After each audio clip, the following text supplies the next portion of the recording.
এটা হলো টাইম হো ট্রেন। অনেকেই বলে থাকে রহস্যঘেরা ঘোষ ট্রেন বা ভূতের ট্রেন, আবার অনেকেই বলে থাকে এটা একটা চলমান দুর্গ বা সেনাঘাঁটি। এই ট্রেন মূলত বিশেষভাবে তৈরি করা হয়েছে শুধুমাত্র উত্তর কোরিয়ার নেতা কিম জং উনের জন্য। উত্তর কোরিয়ার এই শাসন বলা চলে কখনো তার দেশ ছেড়ে অন্য কোথাও যায় না, কিন্তু যখন তিনি কোথাও যান তখন তিনি এই ট্রেনে ভ্রমণ করে থাকেন।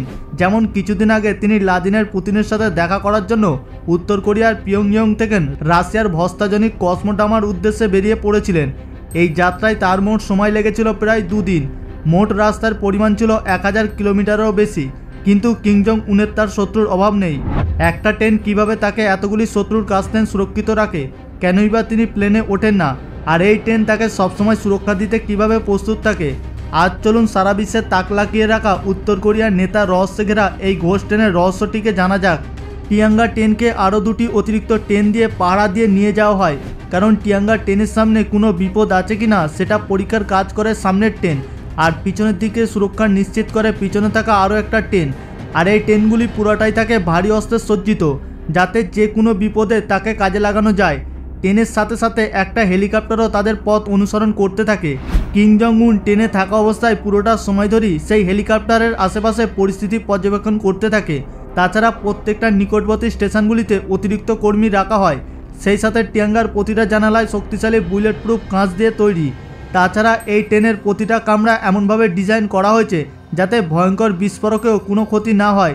এই ট্রেনে অতিরিক্ত বর্ণিত ভারী অস্ত্র বহন করা হয়, যাতে এটা যে কোনো আক্রমণের বিরুদ্ধে যে কোনো সময় লড়াই করতে পারে। এমনকি এই ট্রেনে অ্যান্টি ট্যাঙ্ক মিসাইল এবং 2টি মেশিন গানও বহন করা হয়, যাতে ট্রেনের দুপাশ থেকে আসা যে কোনো আক্রমণ যে কোনো সময় প্রতিরোধ করা যায়। আর এইসব প্রতিরক্ষা ব্যবস্থা যদি ব্যর্থ হয় তাহলে হেলিকপ্টারে করে কিংকে সেখান থেকে নিরাপদ জায়গায় নিয়ে যাওয়ার সব ব্যবস্থা করা থাকে। আর এই সকল অস্ত্রশস্ত্র কিংবা এই ট্রেনকে অনেক নিরাপদের সাথে সাথে বেশি ভারী গড়েও তোলে, যার কারণে ট্রেনের গতি অনেক কমে যায়। তাছাড়া উত্তর কোরিয়ার রেলওয়ে ব্যবস্থা খারাপ হওয়ার কারণে টিয়াঙ্গা মাত্র 60 কিলোমিটার প্রতি ঘন্টা বেগে চলতে পারে। আবার ট্রেনটা যখন কোনো স্টেশনের পাশ দিয়ে যায় তখন অন্যান্য সকল রেলওয়ে ট্র্যাকের সব বিদ্যুৎ বিচ্ছিন্ন হয়ে যায়, কারণ উত্তর কোরিয়ার মোট 20টা রেলওয়ে স্টেশন আছে, যেগুলি শুধুমাত্র এই একটা ট্রেনের জন্যই তৈরি করা হয়েছিল। ট্রেনের এই ধীরগতির জন্য কিংকে পুতিনের সাথে বিশেষ সফরের জন্য বেশ কিছুদিন রাস্তাতে পার করে দিতে হয়েছিল। তবে এই কয়েকদিন দেশ পরিচালনা করার জন্য প্রায় সমস্ত ব্যবস্থাই এই ট্রেনে আগে থেকেই করা ছিল, কারণ এই ট্রেনে একটা অফিস রুম আছে যেখানে laptop, TV, fax machine, satellite এবং সেই সাথে চীনের একটা মানচিত্র আছে। তাছাড়া আছে একটা বিজনেস রুম, সেই সাথে একটা মিটিং রুম যেখানে কিছু টেবিল রাখা থাকে। এই ট্রেনের বেশিরভাগ রুমই সম্পূর্ণ সাদা আর কাঠের মেঝে দিয়ে তৈরি, সেই সাথে সবুজ এবং গোলাপি রঙের সোফা, টাকিও ওয়েব পর্দা, ফুলের মতন দেখতে বাতি বা ল্যাম্প, সেই সাথে জেব্রা প্যাটার্নের কিছু সিটও আছে। তবে এই ট্রেনের বিশেষত্ব হলো এতে থাকা খাবার, যেখানে কোরিয়ান, রাশিয়ান, চাইনিজ, জাপানিজ, ফরাসি সহ প্রায় সব ধরনের সুস্বাদু খাবারই পাওয়া যায়। তাছাড়া এই পুরো যাত্রা যাতে কিম জং উনের মোটেও বিরক্ত না হয় সেই জন্য রয়েছে আরও বিশেষ ব্যবস্থা। এই ট্রেনে সবসময় একজন গায়িকার ব্যবস্থা করা থাকে, যে কিনা কিম জং উনকে গান গেয়ে শোনায়। ট্রেনের পথ শেষ হয়ে গেলে এতে থাকা 2টি মার্সিডিজ লেমোজিন গাড়ি নামানো হয় বাকি রাস্তা পাড়ি দেওয়ার জন্য। মজার ব্যাপার হলো কিংয়ের পরিবারের ট্রেনে যাত্রা এক লম্বা ইতিহাস আছে। এই জায়গাটির নাম কমিউনিস্ট প্যালেস, যেখানে কিং ইনসান এবং কিম জং ইলের দাফন করা হয়েছিল।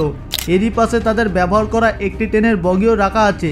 এমনকি কিম জং ইলের একটা ছবিও টাঙানো আছে ট্রেনের পাশে। ছোট ছোট লাইট দিয়ে বানানো একটা ম্যাপ দিয়ে দেখানো হয়েছে তারা কোথায় কোথায় ভ্রমণ করেছিল। মূলত কিংয়ের পরিবার ট্রেনে এক ধরনের নিরাপত্তার জন্যই ব্যবহার করা শুরু হয়েছিল, কারণ কিম জং ইল বিমানে ভ্রমণ করতেও কিছুটা ভয় পেত। আরও মজার ব্যাপার হলো 2001 সালে প্রায় 1 মাস ধরে তিনি একটানা ট্রেন জার্নি করেছিলেন। 20,000 কিলোমিটার লম্বা পথ পাড়ি দিয়ে তিনি রাশিয়ার মস্কোতে গিয়েছিলেন। কন্টাটিং নামের একজন রাশিয়ান কর্মকর্তা পুরোটা সময় ধরেই তাকে সঙ্গ দিয়েছিলেন। পরে সেই কর্মকর্তা পুরো সময়ের অভিজ্ঞতা নিয়ে একটা বইও লেখেন। যদিও এই ব্যাপারটা উত্তর কোরিয়া এবং রাশিয়ার উভয়ের জন্য অস্বস্তিকর হয়ে দাঁড়িয়েছিল, কারণ সেই বই প্রকাশের আগে পর্যন্ত কেউ কোরিয়া নেতাদের ট্রেনের ব্যাপারে খুব বেশি কিছু জানতো না। কখনোই বলা হতো না ট্রেনগুলি কোথায় আছে আর কখন কোথায় যাবে। এমনকি এই ট্রেনের ভিতরে কী কী থাকতে পারে তার ব্যাপারেও কেউ জানতো না। এতটা সতর্ক হয়ে চলার কারণ হলো 2004 সালে কিম জং ইলের ট্রেন চীনের সীমানার কাছাকাছি থাকায় ইনজং স্টেশন যেই মুহূর্তে অতিক্রম করে তার ঠিক কয়েক ঘন্টা পরই সেখানে একটা বিস্ফোরক ঘটে। এতে 7 জন মানুষ মারা যায়, সেই সাথে আরও 7 জন মানুষ আহত হয়েছিল। ধারণা করা হয় সেই স্টেশনে থাকা একটা তেলবাহী ট্রেনের উপর বৈদ্যুতিক তার এসে পড়ায় এই ভয়ঙ্কর দুর্ঘটনা ঘটেছিল। কিছু কিছু বিশেষজ্ঞ এমন মনে করে থাকে যে এটা হয়তো কোনো হত্যার চেষ্টা ছিল, তবে এটা ভাবা কিন্তু মোটো অস্বাভাবিক না, কারণ উত্তর কোরিয়াতে বেশ আগে থেকেই ক্ষমতার জন্য হত্যা করার ইতিহাস ছিল। আর এই ঘটনার পরেই ট্রেনের নিরাপত্তা ব্যবস্থা আরও জোরদার করে দেওয়া হয়েছিল। আর এই নিরাপত্তা ব্যবস্থা এতটাই জোরালো করা হয়েছিল যে 2009 সালে রাশিয়ার তৎকালীন রাষ্ট্রপতিদের দিমির কিমিস্কের দেবের কাছে যাওয়ার সময় রাশিয়ান ফটোগ্রাফারদের ট্রেনে ছবি পর্যন্ত তুলতে নিষেধাজ্ঞা দেওয়া হয়েছিল। এমনকি সাইবেরিয়ার পুরো গ্রামের সবাইকে ঘর থেকে বের হতে নিষেধ করা হয়েছিল যতক্ষণ না পর্যন্ত সেই ট্রেন তাদের গ্রামগুলি পার হয়ে যায়। কিন্তু স্মার্টফোনের যুগে তো আর এটা সম্ভব না, কারণ কেউ না কেউ ছবি তো তুলবি।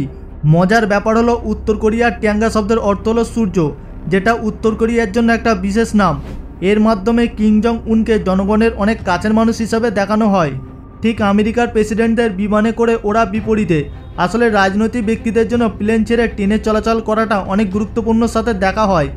যেমন ইউক্রেন যুদ্ধের পরেই ইউক্রেনে আকাশসীমায় যে কোনো প্লেন চলাচলের জন্য ঝুঁকিপূর্ণ হয়ে উঠেছে, তাই অনেক পশ্চিমা নেতারাই ইউক্রেনে কিয়েভে যাওয়ার জন্য ট্রেন ব্যবহার করছে, যেটাকে বলা হয় আয়রন ডিপ্লোমেসি। যদিও এখানে পশ্চিমা নেতাদের ট্রেন ভ্রমণ করাকে খুবই গুরুত্বের সাথে দেখা হয়, কিন্তু উত্তর কোরিয়ার ক্ষেত্রে টিয়াঙ্গা ট্রেনটাকে তুলে ধরা হয় দেশটা আসলে কতটা বিচ্ছিন্ন তা বোঝার জন্য। যাই হোক, কিছুদিন আগে কিম জং উন এই ট্রেনে চড়ে রাশিয়ার ভস্তাজনিক কসমোডামায় পৌঁছায়, যেখানে তাকে যেন ইতিহাসের সবচাইতে লম্বা হ্যান্ডশেক দিয়ে রাশিয়া ভ্রমণের জন্য ওয়েলকাম জানানো হয়। এরপর পুতিন তাকে বিভিন্ন সামরিক স্থাপন ঘুরে দেখায়। তবে যাই হোক, এই আধুনিক গতিশীল পৃথিবীতে কিম জং উনের এখন প্লেন ছেড়ে ট্রেন নিয়ে চলাচল করাটা এটাই প্রমাণ করে যে উত্তর কোরিয়া এই নেতা পুরো পৃথিবী থেকে আসলে কতটা বিচ্ছিন্ন। বন্ধুরা, আমাদের আজকের এপিসোড এখান পর্যন্ত। আজকের এপিসোডটি আপনাদের কেমন লাগলো নিচে কমেন্টে অবশ্যই আমাকে জানাবেন। যদি ভিডিওটি ভালো লেগে থাকে ভিডিওটিকে একটি লাইক করবেন এবং সকলের সঙ্গে শেয়ার করে দেবেন। আর আপনাদের মধ্যে যারা নতুন দর্শক তারা এখনই আমাদের চ্যানেলটিকে সাবস্ক্রাইব করে পাশে থাকা বেল আইকনটিতে ক্লিক করে রাখুন। দেখা হচ্ছে পরবর্তী এপিসোডে। ভালো থাকবেন, ধন্যবাদ।